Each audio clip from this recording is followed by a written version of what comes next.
Hello, selamat petang guys. Hari ni Eric nak masak ikan pari, masak dengan rempah-rempah ni lah. Dengan bahan-bahan yang ada sekarang ni. Eric gunakan cili hijau, cili merah, bawang merah, bawang Holland, halia, kunyit. Dekat sini Eric gunakan kunyit hidup, bawang putih. Itu saja. Nanti ada bahan-bahan yang lain lah, mungkin akan kita campur. Okay guys, stay tune. Okay, sahabat semua, ni bahan-bahan kita masukkan ke dalam blender. Bahan-bahan yang tadi kita masuk ke dalam blender.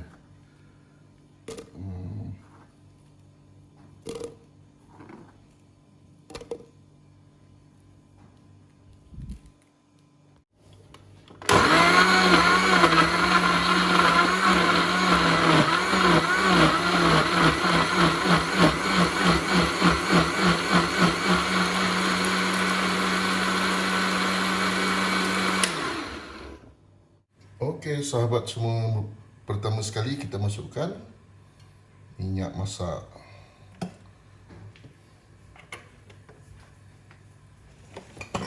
Jom buka air dulu. Okey, seterusnya minyak pun dah panas. Kita masukkan bahan-bahan yang kita kisar tadi.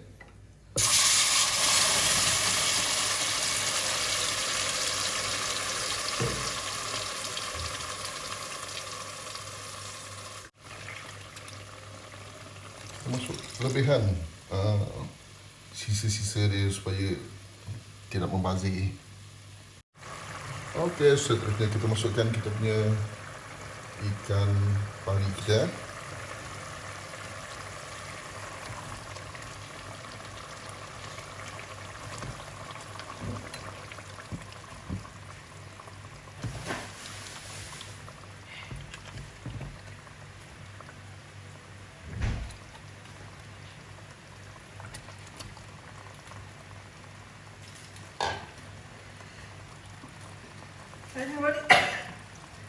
Dan kita masukkan bunga kantan untuk bagi harum lagi. Dan daun kesum. Eric punya resepi ni dia seakan-akan asam pedas lah, lebih kurang macam tu lah. Tapi nak panggil resepi ni asam pedas pun boleh, apa-apa je lah. Tujuan bunga kantan ni untuk kita buang dia punya hanyir. Sebab ikan pari ni dia punya hanyir, tahu je lah, memang ni buat dia punya hanyir. Okey, seterusnya kita masukkan air asam jawa.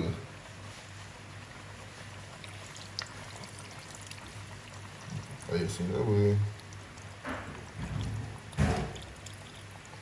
Okey.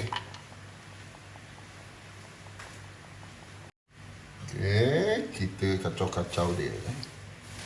Kita ratakan dia. Nanti tambahkan lagi dia punya air. Kita tambah lagi dia punya air. Okey, cukup. Okey, seterusnya kita masukkan garam. Okey.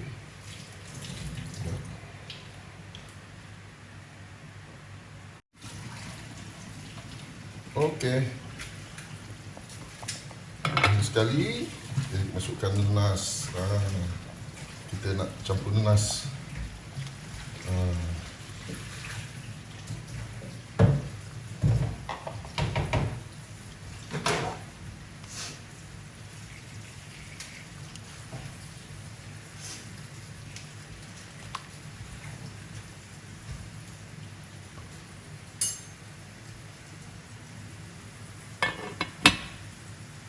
Okey, sahabat semua, kita punya ikan pari masak 3 rasa pun dah masak.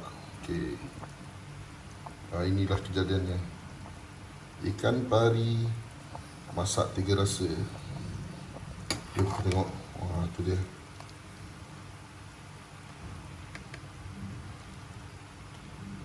Okey. Terima kasih kerana menonton dan jangan lupa mencuba resepi ini. Bye-bye.